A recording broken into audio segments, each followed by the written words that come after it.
I'm so glad to see you again, my dears, and extra glad I didn't scare you away with all our talk of sentence structure. Good for you for sticking to it. Unfortunately, there's more. Take a look at slide 16. In English, sentences use the order of words to identify the agents and objects of action. In English, many sentences will have the syntactic form subject plus verb plus object, with the subject most often in the first slot and the object in the last. In terms of meaning, these SVO sentences would express the semantic roles of agent, action, and object or receiver. SVO sentences are one of the most basic sentence forms in English and one that children start to use as one of their first sentence types, soon after they begin saying two-word phrases like "mommy give" or "give juice." For typical kids, it doesn't take long before they can say a simple sentence like "mommy give juice." When we're working with children who have trouble progressing from two-word utterances to sentences, building their two-word phrases into SVO sentences is one of the first steps SLPs take. Now, you may have a vague recollection from somewhere that there is some other kind of object verbs can take, besides the direct objects we've been talking about. You're right. Verbs can also take indirect objects. Indirect objects indicate to whom or for whom actions take place. Let's look at some examples. Jack is giving me the chocolates. Lucky grammar, Granny. So, what's the verb? Yes, it is giving.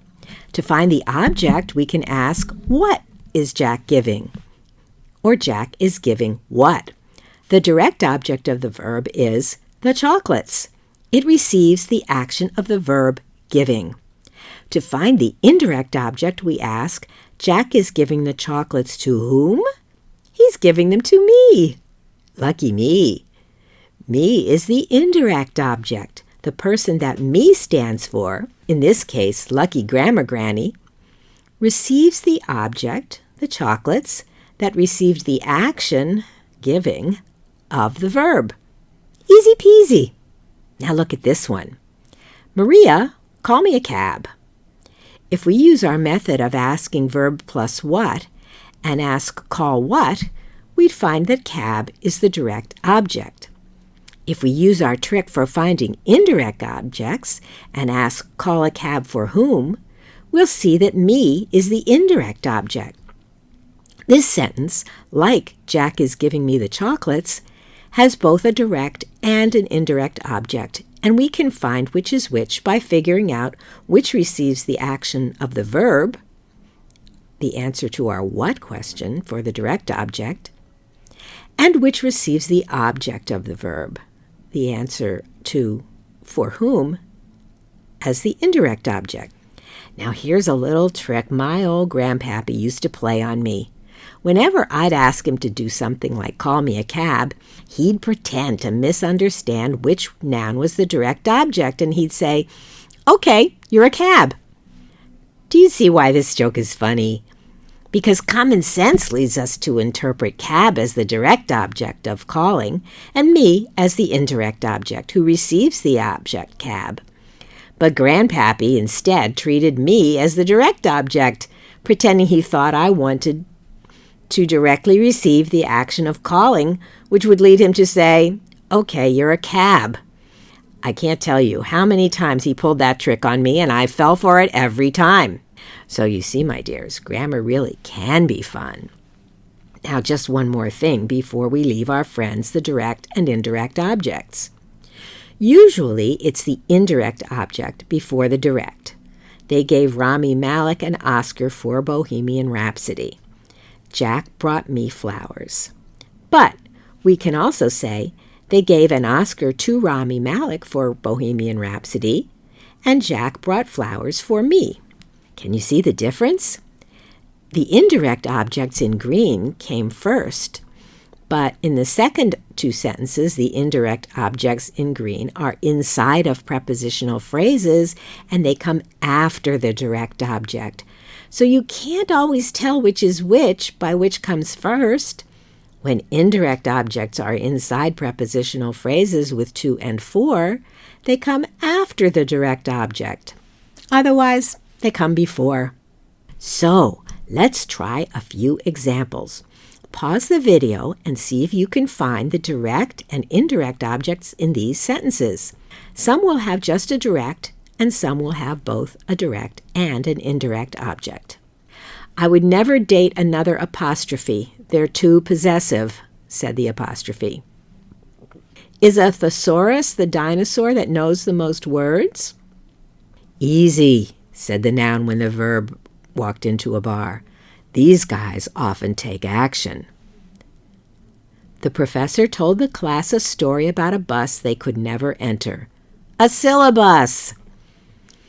People who know the difference between nerds and geeks are dorks. Grammar Granny told me a really lame grammar joke.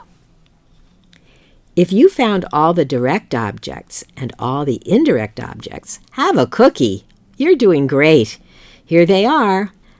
I would never date another apostrophe. They're too possessive, said the apostrophe. Is a thesaurus the dinosaur that teaches you the most words? Easy, said the noun when the verb walked into a bar. These guys often take action.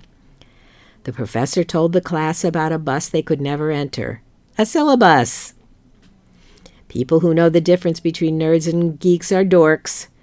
Grammar Granny told me a really lame grammar joke. Kiddos with language problems sometimes have difficulty learning to express indirect objects. SLPs need to understand what they are so we can identify whether they're a weakness in a client's language and create activities to help children learn to express them. Now there's just one more sentence constituent we'll look at today. It's the last one on slide 16, the complement, subject complement or nominative predicate. And some people call them predicate nominatives. Let's call them predicate nominatives so we can refer to them as PNs and not confuse them with NPs, or noun phrases. Predicate nominatives are found in sentences where the verb is a copula. Now see if you remember what copulas are. If you said they're linking verbs that act like an equal sign between the subject and the predicate, have a cookie. So copulas are verbs like be, is, am, are, was, were, and been, and other linking verbs like appear, seem, look, sound, smell, taste, feel, become, and get. They're always intransitive since they don't have any real action to carry to an object. Basically, what they do is give some additional explanation or information about the subject using the linking verb to connect the subject to what's given in the PN. Here are some examples. The chocolate is delicious. Here the PN is an adjective. The chocolate is incredibly delicious. Here it's an adverb plus an adjective. The chocolate is my antidepressant. Here it's a noun phrase. The chocolate is in the refrigerator. Here it's a prepositional phrase. The chocolate is not here. Here it's a negative plus an adverb. The chocolate is too expensive before Valentine's Day. Here it's an adverb plus an adjective plus a prepositional phrase. So you can see there are lots of different ways to form a predicate nominative, and PNs are pretty common, both in child and adult speech.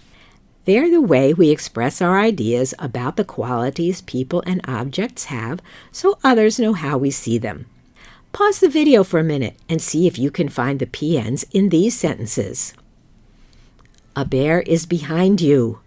A bear can seem scary. A bear smells bad even from far away. A bear with no teeth is a gummy bear. If you said behind you, where the predicate nominative is a prepositional phrase, scary, where the PN is an adjective, and by the way, did you get that the verb phrase is can seem? If so, good for you. Bad even from far away, where the predicate nominative is an adjective plus an adverb plus a prepositional phrase, and a gummy bear, where the PN is an NP. Well, my dears, we're almost at the end of our talk about simple sentence structure. Just one more idea Grammar Granny wants to leave you with. Take a look at slide 17. Both subjects and predicates can be thought of as simple, complete, or compound. Here's what I mean. A simple subject or predicate is just the main noun phrase or verb phrase. So a sentence like David aimed has a simple subject, the proper noun David, and a simple predicate, the main verb aimed. Sentences can be more elaborated, of course. We might say, brave little David aimed his slingshot at the giant Goliath.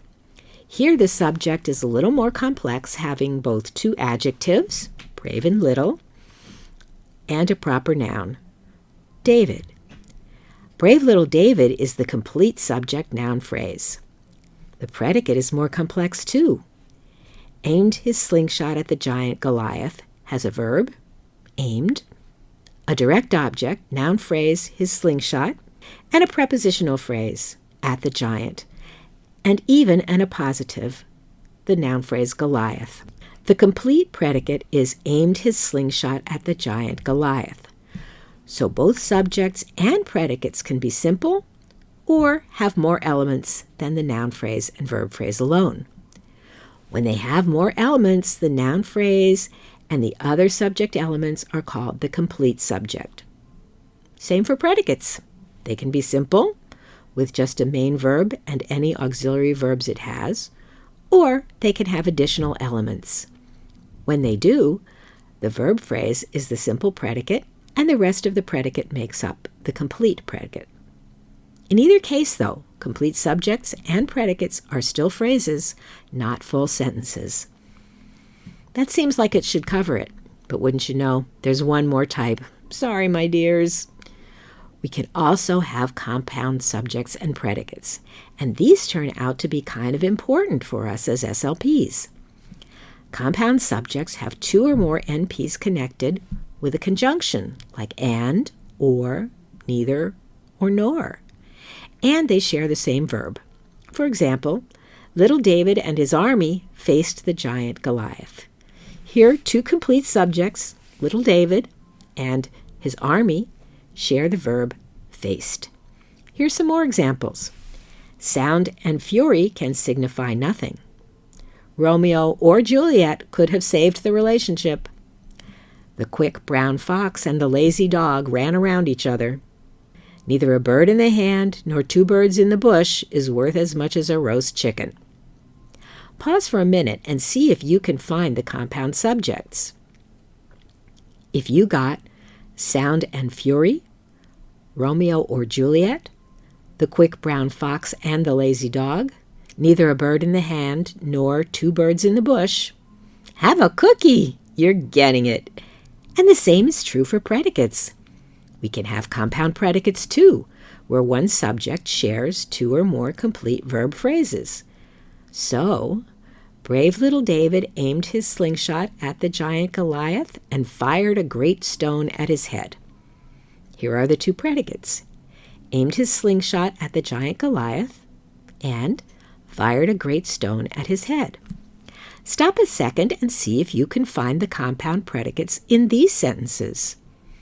Harry neither knew he was a wizard nor dared to hope to be one. Jo March led her sisters in home theatricals and wrote stories about her sisters' lives. You can thank me or write me a thank you note on the back of a $20 bill. If you got neither knew he was a wizard nor dared to hope to be one, led her sisters in home theatricals and wrote stories about her sisters' lives, and can thank me in person or write me a thank you note on the back of a $20 bill. I think you've got it. Now, just a word about why these are important for SLPs. You'll see when you study child language development and disorders that one of the important skills kids need to succeed in school is the ability to use and understand complex sentences. Sentences like the ones we've been talking about, with compound subjects and predicates, are an important first step in this direction and appear normally in kids aged 3 to 4. But they aren't truly complex sentences, which contain the clauses we're going to talk about later. When we analyze the language of school-age children who struggle with language and reading, we need to gauge how complex their language is, and knowing the difference between compound phrases like the ones we've been talking about here and true complex sentences that have clauses embedded within them is important. We wouldn't want to say that kiddos are using the complex sentences needed for academic language when they're really only using compound subject and predicate phrases.